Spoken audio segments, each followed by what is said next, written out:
Salut. On continue avec Tintin en Amérique. Et on s'était arrêté au moment où le grand chef mettait une droite dans la gueule, là j'utilise un vocabulaire familier, de cet autre euh, indien du village. D'accord. Donc de manière un peu plus formelle, je pourrais dire à un moment où le grand chef donnait un coup de poing dans le visage de cet habitant du village, ou bien ce membre de la tribu, en lui disant « oui, toi ». Et là, on voit en fait que, comme disait Tintin, ça prend, d'accord, ça prend, ça commence à prendre, ça prend.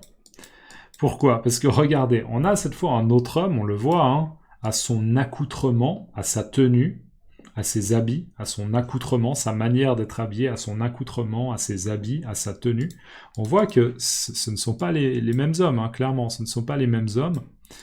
Même si, bon, lui a 2 plumes, lui en a 3. Ils ont les cheveux noirs très, très foncés.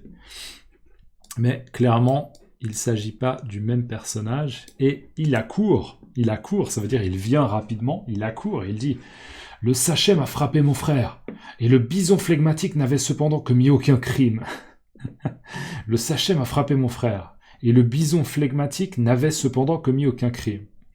Alors, le sachem a frappé mon frère. Donc, le grand chef a frappé mon frère. Donc, en fait, cet homme-là, on comprend qu'il est le frère de l'homme qui a le haut bleu.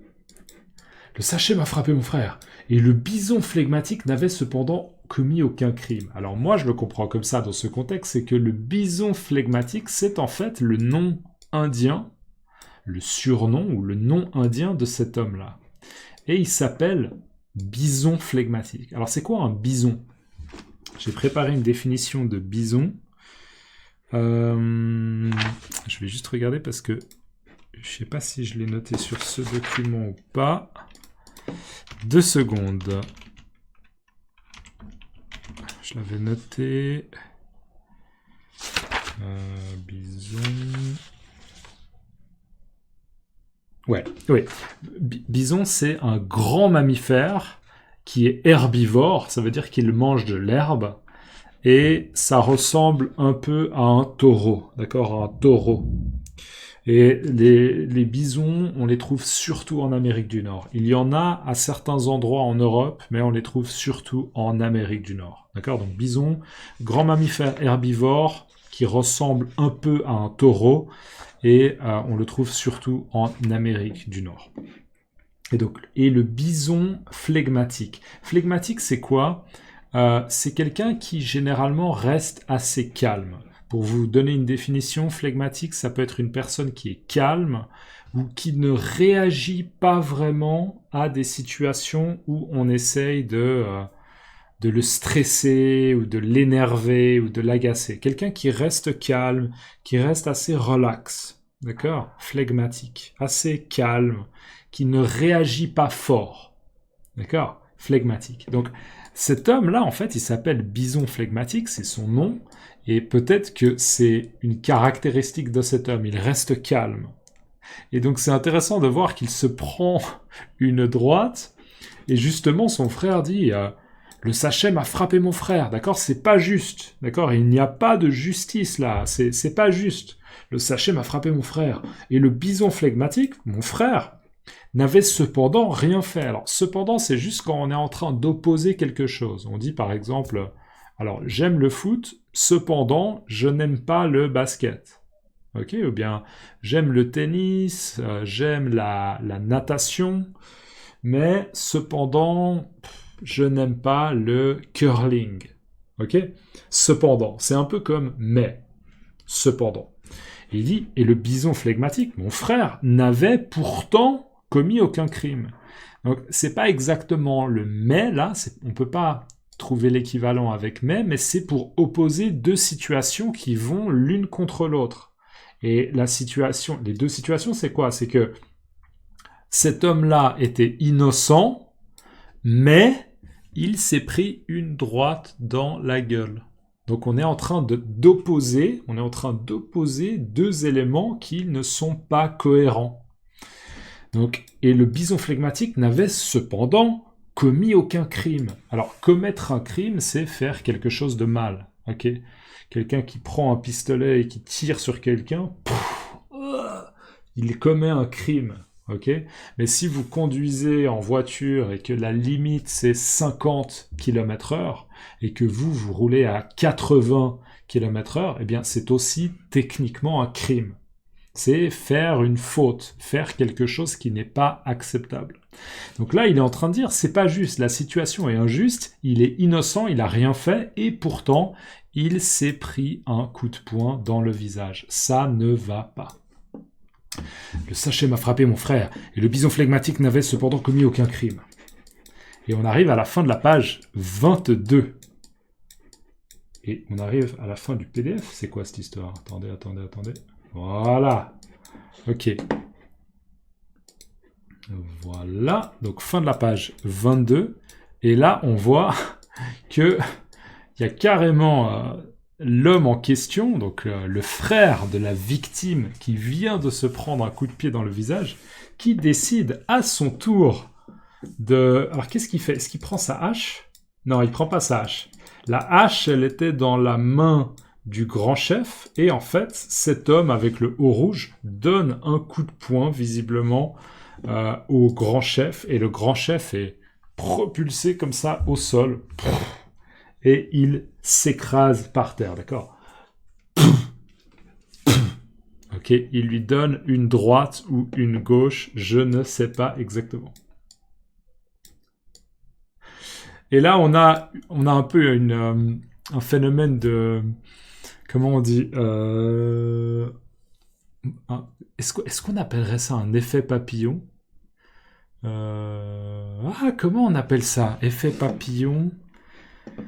C'est pas vraiment un effet papillon. Non, c'est pas vraiment un effet papillon. Il y aurait une meilleure expression, mais il y a une chaîne... comment on dit? Là, j'ai un trou de mémoire. Ce qu'on appelle un trou de mémoire. J'ai un trou de mémoire parce qu'il y a une meilleure expression. Quand les choses s'enchaînent, les éléments s'enchaînent les uns après les autres. Il y a une réaction en chaîne. Ce qu'on appelle une réaction en chaîne. Je vais juste le taper en chaîne. Alors, réaction en chaîne, je vais vous trouver une petite définition simple. Une réaction en chaîne est un processus où une action en déclenche une autre, qui à son tour en provoque d'autres, créant un effet domino. Voilà, ça c'est une bonne chose aussi, une bonne expression. C'est un effet domino. Pensez à des dominos qui tombent les uns sur les autres et ça crée en fait un espèce de chemin comme ça où tous les dominos tombent sur les autres, qui font tomber les autres, etc. Une réaction en chaîne ou bien un effet domino. Et donc, voilà, là, on a un autre Indien qui arrive et qui dit « Le frère du bison flegmatique a osé frapper la taupe au regard perçant. Mort à œil de bœuf, le frère du bison flegmatique. » Donc là, on comprend que cet homme-là nous dit que cet homme-là, là, en rouge, s'appelle œil de bœuf. C'est comme s'il avait un œil, peut-être, qui ressemblait à un œil de bœuf. Et un bœuf, c'est... un bœuf, d'accord, un bœuf. Donc cet homme s'appelle œil de bœuf, et là, cet homme-là est en train de dire que le frère... Voilà. Donc, cet homme-là, il a eu l'audace, il a eu le courage, mais il a eu aussi la mauvaise idée de frapper le chef du village, et donc mort à cet homme-là, qui s'appelle œil de bœuf. Donc, est-ce qu'il veut vraiment le tuer? Je ne pense pas, mais visiblement, sur le moment, il est pris par l'émotion.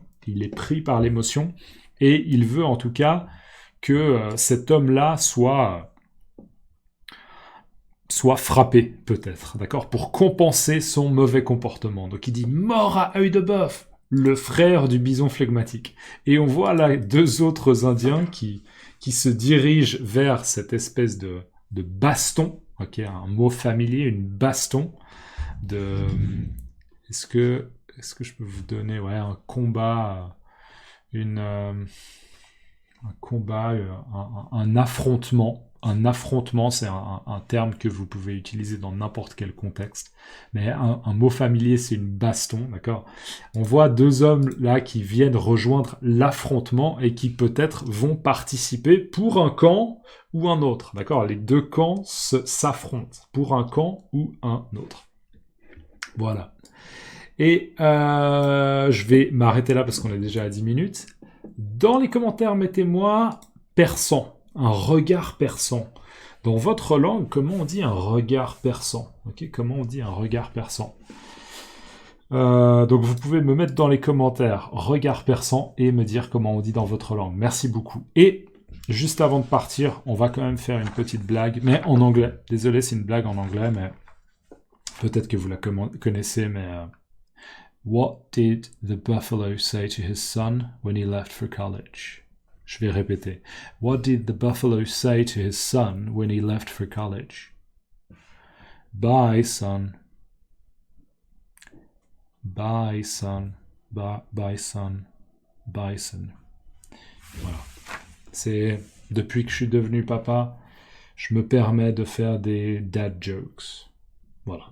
Merci de liker la vidéo, même si vous êtes terriblement mal à l'aise à cause de cette mauvaise dad joke. C'est pas grave. Mettez-moi un like et dites-moi comment on dit un regard perçant dans les commentaires. D'accord? Là, je vous regarde avec un regard perçant en vous disant attention, ok? Le laissez en commentaire, sinon ça va mal se passer. Allez, à plus. Et n'oubliez pas de liker si vous pouvez. Ciao!